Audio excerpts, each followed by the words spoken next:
எல்லாத்திலும் காணிக்கிறேன்.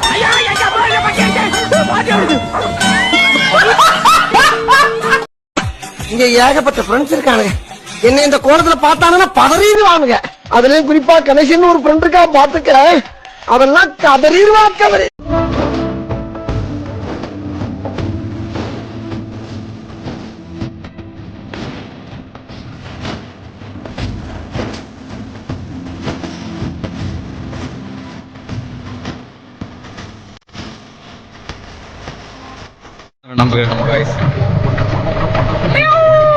வந்துட்டானா? பதட்டப்படாதீங்க மாமா. அப்பல தலை துண்டா மாமா, தலை துண்டா, கழுத்து துண்டா, குடலு துண்டா, ஈரல் துண்டா, சும்மா தனித்தனியா பிரிச்சு பிரிச்சு பிரிச்சு வச்சிடுறேன். அவ்வளவு வெறி மாப்பிளைக்கு.